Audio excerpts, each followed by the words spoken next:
I mean, don't look at it. Don't look at Richmond losing the second date as a fan point of view, but look at it as a financial point of view. Look at it as a financial point of view. And why Richmond does not need to lose the second date.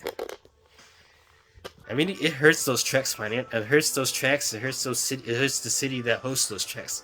It hurts it hurts that city. The cities that host those tracks financially.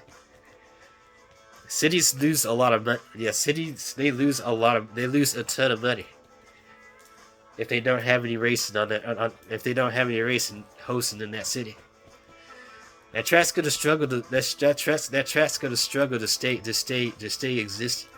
We even see tracks being demolished because of that problem. Look what happened. Look at what happened to it. Look at what happened to Nazareth Speedway. Nazareth. Look at how bad that track has gotten. Ever since it's been axed from the Xfinity Series schedule. Ever since that track has been axed from the IndyCar schedule. That track is literally deteriorating. That track is literally dying. NASCAR Speedway is dying. That track is dying. It is rotten. It is deteriorating. And pretty soon that track may not even exist anymore. Because of it being abandoned for so long. That's what I fear about the most. About why tracks don't need to lose a date. Why tracks don't need to axe racing from their schedule. And I'm not just talking about NASCAR racing, I'm talking about all racing. Look how much, not just as a fan's aspect, but as a financial aspect, as a financial point of view. North Wilkesboro. It's been North Wilkesboro before 2023. Look how long it has been abandoned. I mean, yes, it reopened in 2011. Yes, it reopened in 2012. But look how long since the NASCAR Sprint Cup Series has raced there. Before 2023. Jeff Gordon winning the last race in 1996. And that track would not see the light of day for another 20 years. For more than 20 years in the Sprint Cup Series. Short tracks being axed. Tracks being axed for racing is a huge problem. Especially as a fan of short track and dirt track racing. Just imagine seeing your home track, your home short track, being closed down for good. What happened to Rockford Speedway? That track closing its doors for good. A lot of tracks are closing their doors for good. Look at what happened to Myrtle Beach. That short track in the Myrtle Beach Speedway. That track is dead. It's not coming back. That track is being demolished.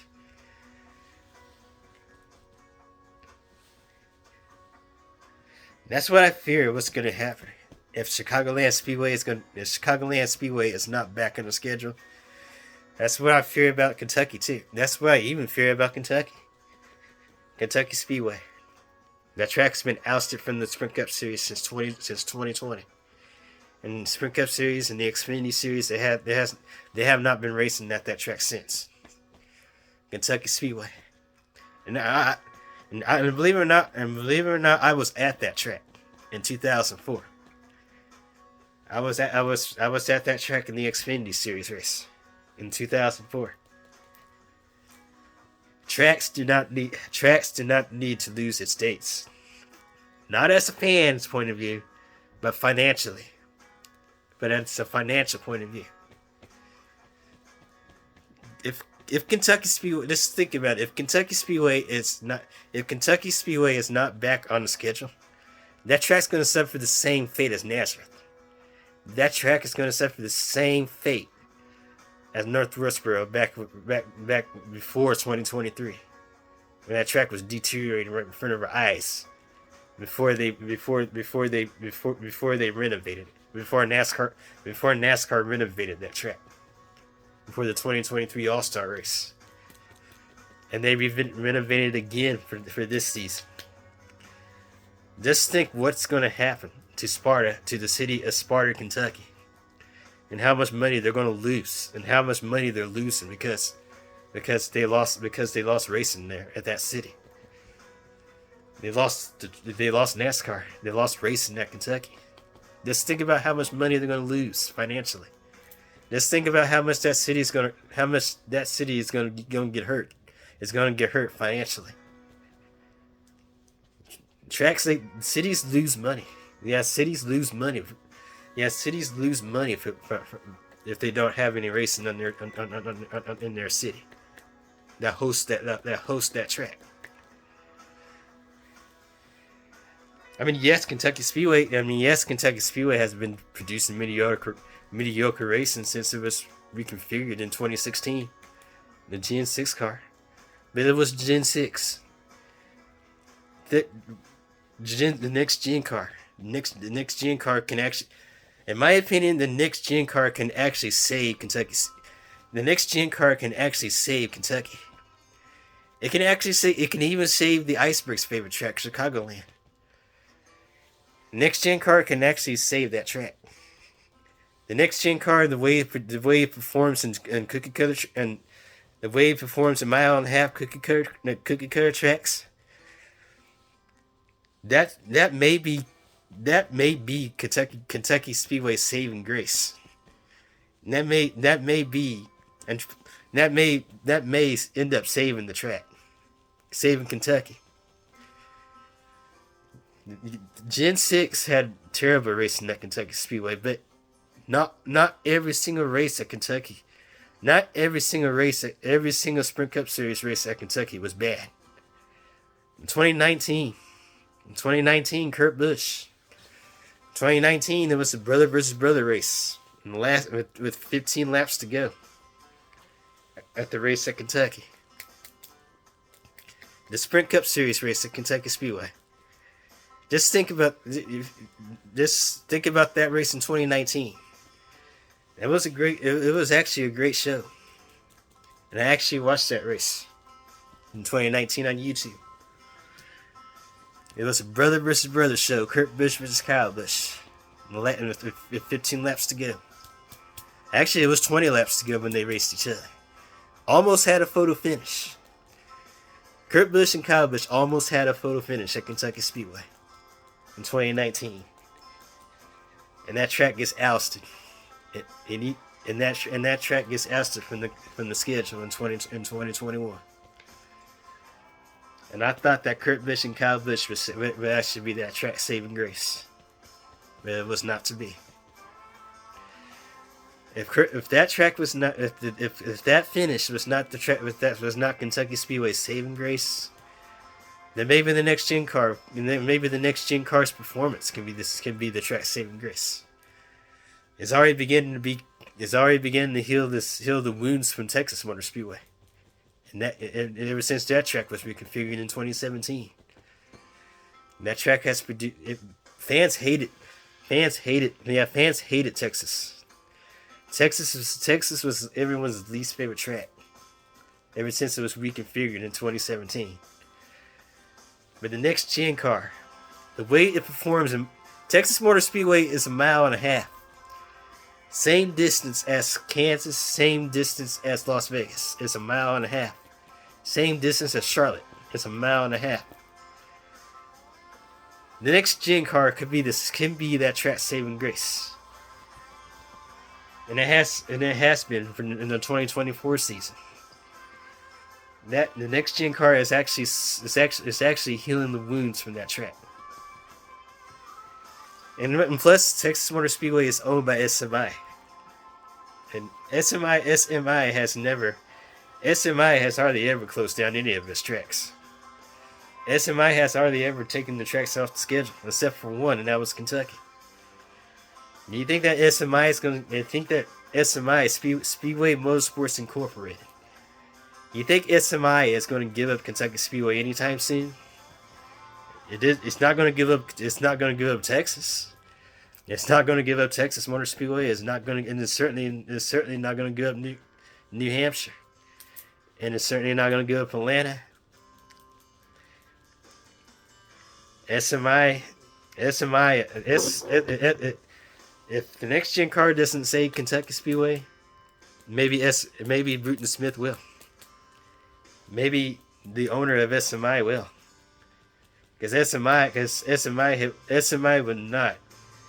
The last thing SMI would want to do is let their tracks, let all of their tracks rot. Same thing goes with ISM. Same thing goes with the track owners that owns Daytona, that owns Phoenix. You think SMI is going to get rid of Kentucky Speedway that easily? I really don't think so.